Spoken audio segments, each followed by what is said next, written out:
The question, what is the best treatment for vertigo? Vertigo is usually due to a disturbance in the vestibular system. The vestibular system is one of three sensory systems subserving spatial orientation and posture. The other two are the visual system, retina to occipital cortex, and the somatosensory system that conveys peripheral information from skin, joint, and muscle receptors.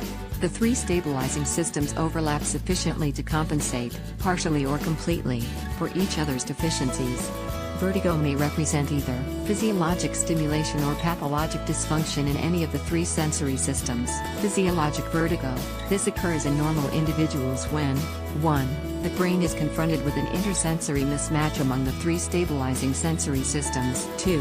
The vestibular system is subjected to unfamiliar head movements to which it is unadapted, such as in seasickness. 3. Unusual head/neck positions, such as the extreme extension when painting a ceiling, or 4. Following a spin.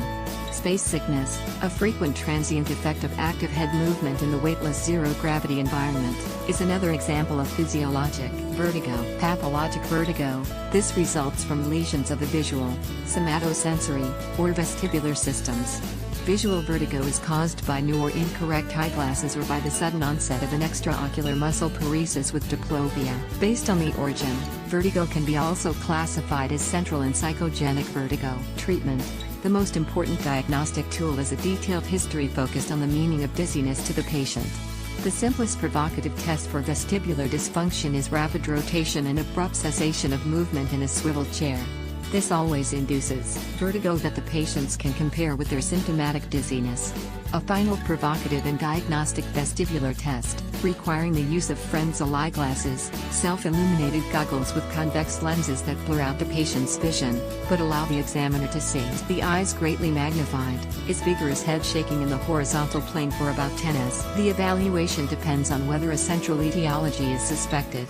If so, MRI of the head is mandatory.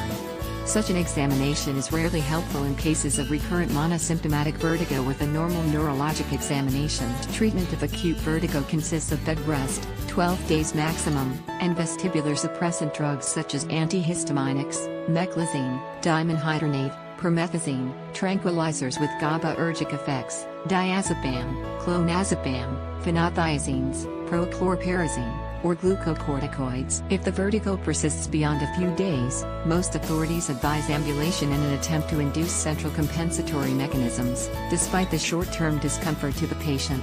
Chronic vertigo of labyrinthine origin may be treated with a systematized vestibular rehabilitation program to facilitate central compensation. Prophylactic measures to prevent recurrent vertigo are variably effective.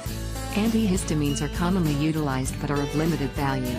Meniere's disease may respond to a diuretic or, more effectively, to a very low-salt diet, 1 gram/d. Recurrent episodes of migraine-associated vertigo should be treated with anti-migrainous therapy. Psychogenic, phobic postural vertigo is best treated with cognitive behavioral therapy.